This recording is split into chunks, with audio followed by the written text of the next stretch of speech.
এক বছর আগে এই দিনে ফ্যাসিস্ট হাসিনার পুলিশ বাহিনী, ফ্যাসিস্ট হাসিনার গুন্ডা বাহিনী কিভাবে আমাদের নেতা কর্মী থেকে শুরু করে ছাত্র জনতা সাধারণ মানুষকে গুলি করে পাখির মতো হত্যা করেছে।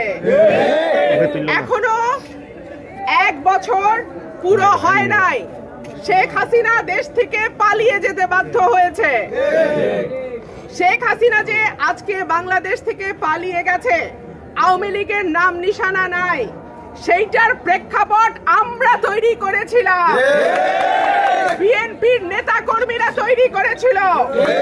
দেশনেত্রী বেগম খালেদা জিয়া এবং আগামী রাষ্ট্রনায়ক জনাব তারেক রহমানের দিক নির্দেশনায় গত 15 বছর আমাদের উপরে শত রকম জুলুম হয়েছে, অন্যায় হয়েছে, আমরা ঘরে থাকতে পারি নাই, মামলার পর মামলা, জেলে যেতে হয়েছে, বাবা মারা গেছে ছেলে আসতে পারে নাই, ছেলে মারা গেছে বাবা দেখতে পারে নাই, এরকম হয়েছে না?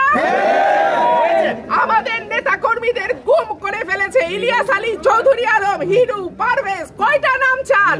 শত শত নাম আমরা দিতে পারবো, কিন্তু আমরা ঐক্যবদ্ধ ছিলাম, আমরা কারো প্রলোভনে পা দেই নাই, আমরা পরিচয় লুকায় আওয়ামী লীগের সঙ্গে হাত মিলায় রাজনীতি করি নাই।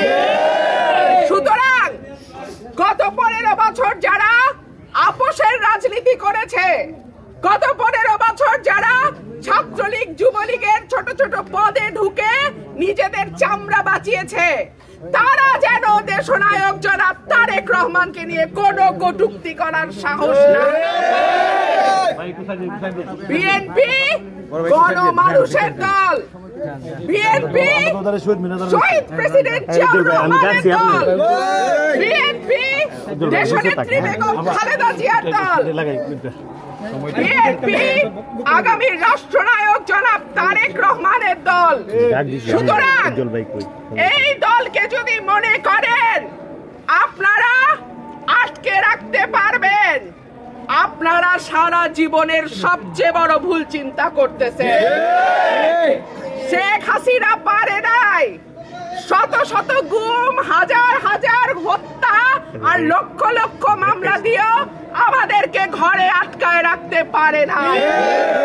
সুতরাং ভালোই ভালোই বলবো, মানুষের ভোটের ক্ষমতা মানুষের হাতে ফিরিয়ে দিন।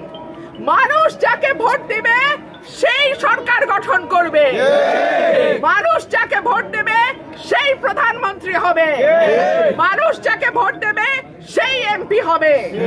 অনেক টালবাহানা আপনারা করছেন, টালবাহানা আর করবেন না। আশা করছি আগামী ফেব্রুয়ারি মাসের মধ্যেই বাংলাদেশে একটা অবাধ, সুষ্ঠু, নিরপেক্ষ নির্বাচন হবে এবং ইনশাআল্লাহ এই নির্বাচনে বিএনপির নেতা কর্মী, বিএনপির সমর্থক সকলের ভালোবাসা নিয়ে সরকার গঠন করবে ইনশাআল্লাহ। আমি আমার বক্তব্য আর দীর্ঘায়িত করব না। আপনারা সবাই কষ্ট করে এসেছেন, দীর্ঘ মৌন মিছিলে আপনারা আমাদের সঙ্গে ছিলেন। আপনারা জুলাই শহীদদের প্রতি, আহতদের প্রতি আমরা আমাদের শ্রদ্ধা জানাই। আমার দলের 400-র উপরে মানুষ আমার দলের, ছাত্র দলের এই অভ্যুত্থানে প্রাণ দিয়েছে। সুতরাং এই অভ্যুত্থান যতটা বিএনপি, তার চেয়ে বেশি আর কারো নয়।